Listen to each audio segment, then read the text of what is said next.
India's message to the world. The following notes were discovered among Swami Vivekananda's papers. He intended to write a book and jotted down 42 points as a syllabus for the work, but only a few points were dealt with as an introduction by him, and the work was left unfinished. We give the manuscript as found. Syllabus 1. Bold has been my message to the people of the West, bolder to those at home. 2. 4 years of residence in the marvelous West has made India only the better understood. The shades are deeper and the lights brighter. 3. The survey. It is not true that the Indians have degenerated. 4. The problem here has been, as it has been everywhere else, the assimilation of various races, but nowhere has it been so vast as here. 5.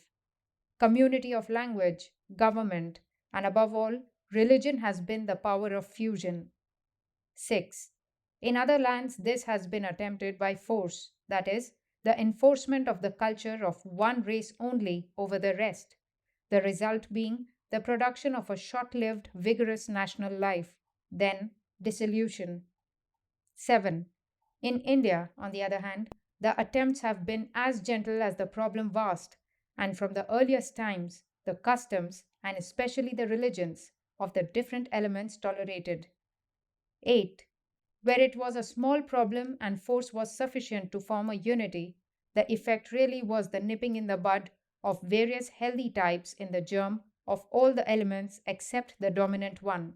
It was only one set of brains using the vast majority for its own good, thus losing the major portion of the possible amount of development.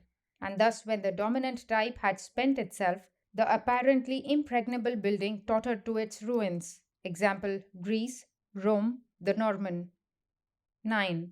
A common language would be a great desideratum, but the same criticism applies to it, the destruction of the vitality of the various existing ones. 10. The only solution to be reached was the finding of a great sacred language, of which all the others would be considered as manifestations, and that was found in the Sanskrit. 11. The Dravidian languages may or may not have been originally Sanskritic, but for practical purposes they are so now, and every day we see them approaching the ideal more and more, yet keeping their distinctive vital peculiarities. 12. A racial background was found, the Aryas. 13. The speculation whether there was a distinct, separate race called the Aryas living in Central Asia to the Baltic. 14. The so called types. Races were always mixed. 15. The blonde and the brunette. 16. Coming to practical common sense from so called historical imagination, the Aryas in their oldest records were in the land between Turkestan and the Punjab and northwest Tibet. 17. This leads to the attempt at fusion between races and tribes of various degrees of culture. 18. Just as Sanskrit has been the linguistic solution, so the Arya the racial solution. So the Brahminhood is the solution of the varying degrees of progress and culture, as well as that of all social and political problems. 19. The great ideal of India, Brahminhood. 20. Propertyless, selfless, subject to no laws, no king except the moral. 21. Brahminhood by descent. Various races have claimed and acquired the right in the past as well as in the present. 22.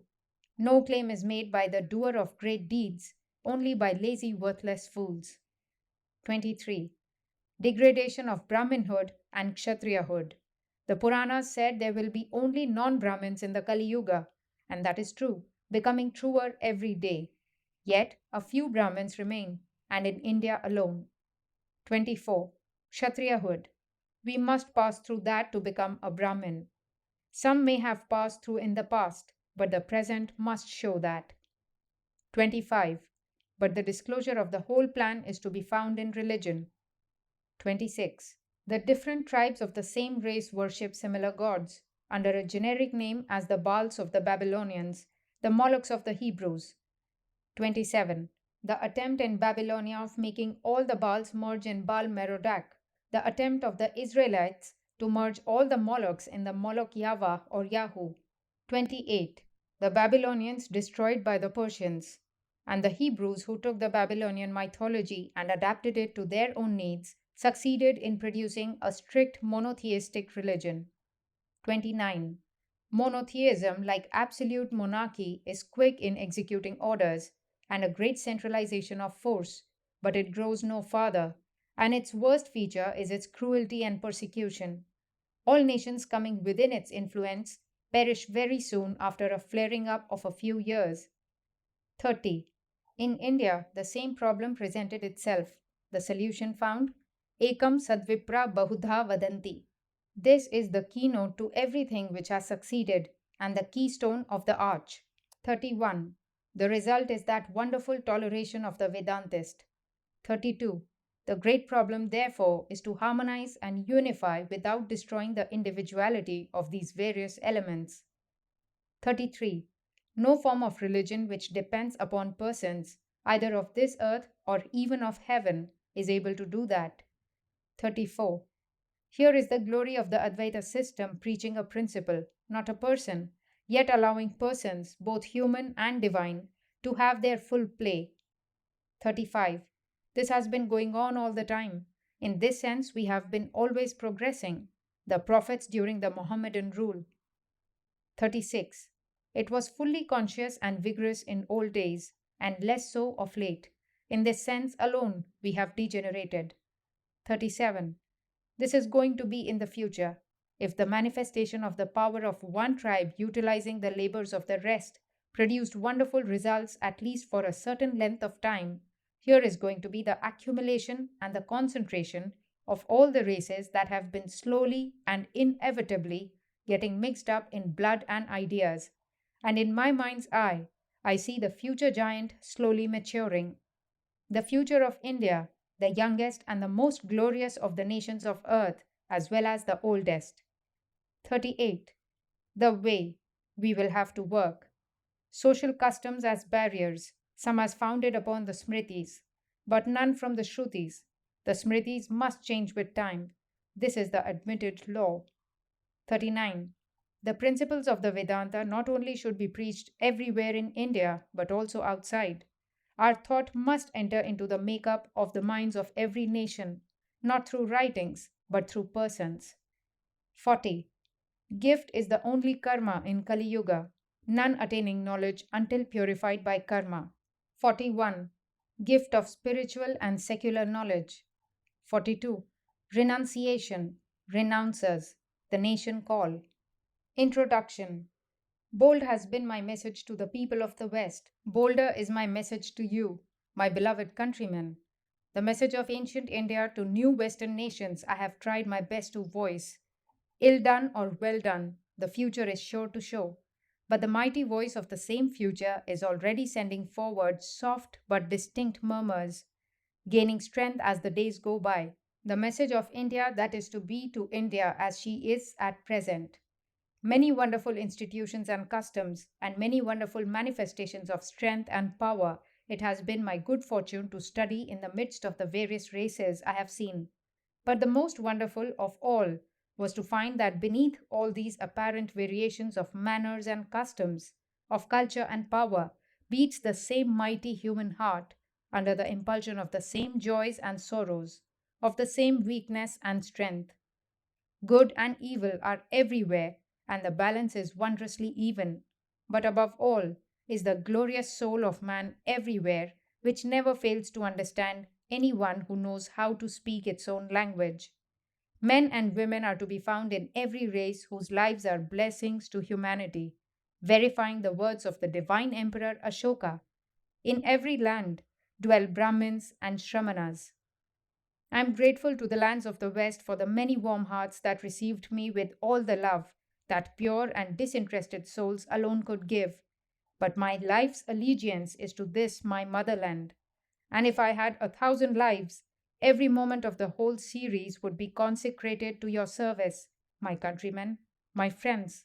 For to this land I owe whatever I possess, physical, mental, and spiritual. And if I have been successful in anything, the glory is yours, not mine. Mine alone are my weaknesses and failures. as they come through my inability of profiting by the mighty lessons with which this land surrounds one, even from his very birth. And what a land! Whosoever stands on this sacred land, whether alien or a child of the soil, feels himself surrounded, unless his soul is degraded to the level of brute animals, by the living thoughts of the earth's best and purest sons, who have been working to raise the animal to the divine through centuries, whose beginning history fails to trace. The very air is full of the pulsations of spirituality. This land is sacred to philosophy, to ethics and spirituality, to all that tends to give a respite to man in his incessant struggle for the preservation of the animal, to all training that makes man throw off the garment of brutality and stand revealed as the spirit immortal, the birthless, the deathless, the ever blessed. The land where the cup of pleasure was full, and fuller has been the cup of misery, until here, first of all, man found out that it was all vanity. Here, first of all, in the prime of youth, in the lap of luxury, in the height of glory and plenitude of power, he broke through the fetters of delusion. Here, in this ocean of humanity, amidst the sharp interaction of strong currents of pleasure and pain, of strength and weakness, of wealth and poverty, of joy and sorrow, of smile and tear, of life and death, in the melting rhythm of eternal peace and calmness, arose the throne of renunciation. Here in this land, the great problems of life and death, of the thirst for life, and the vain mad struggles to preserve it, only resulting in the accumulation of woes, were first grappled with and solved. Solved as they never were before, and never will be hereafter. For here and here alone was discovered that even life itself is an evil, the shadow only of something which alone is real. This is the land where alone religion was practical and real, and here alone men and women plunged boldly in to realize the goal, just as in other lands they madly plunge in to realize the pleasures of life by robbing their weaker brethren. Here and here alone the human heart expanded till it included not only the human, but birds, beasts, and plants. From the highest gods to grains of sand, the highest and the lowest, all find a place in the heart of man, grown great, infinite. And here alone, the human soul studied the universe as one unbroken unity, whose every pulse was his own pulse. We all hear so much about the degradation of India. There was a time when I also believed in it. But today, standing on the vantage ground of experience, with eyes cleared of obstructive predispositions, and above all, of the highly colored pictures of other countries toned down to their proper shade and light by actual contact, I confess in all humility that I was wrong. Thou blessed land of the Aryans, thou wast never degraded. Sceptres have been broken and thrown away. The ball of power has passed from hand to hand. But in India, courts and kings always touched only a few. The vast mass of the people, from the highest to the lowest, has been left to pursue its own inevitable course, the current of national life flowing at times slow and half conscious, at others strong and awakened. I stand in awe before the unbroken procession of scores of shining centuries, with here and there a dim link in the chain, only to flare up with added brilliance in the next. And there she is walking, with her own majestic steps, my motherland, to fulfill her glorious destiny, which no power on earth or in heaven can check, the regeneration of man the brute into man the God. Aye, a glorious destiny, my brethren, for as far back as the days of the Upanishads, we have thrown the challenge to the world.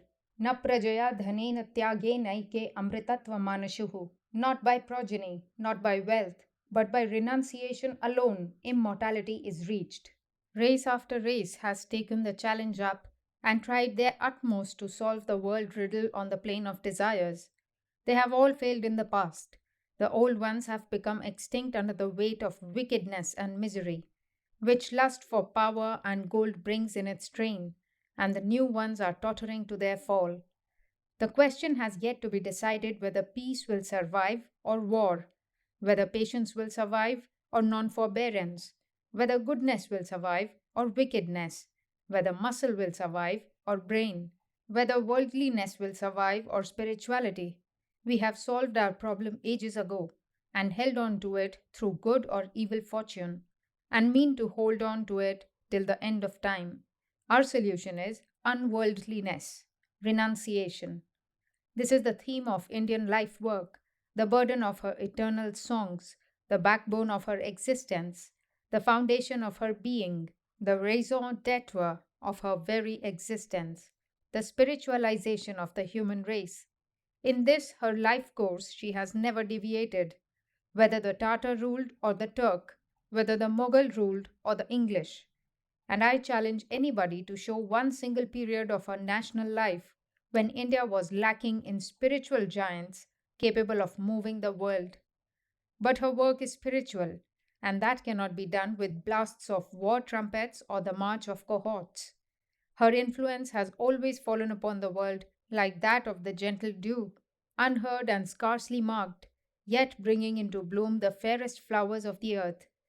This influence, being in its nature gentle, would have to wait for a fortunate combination of circumstances to go out of the country into other lands, though it never ceased to work within the limits of its native land.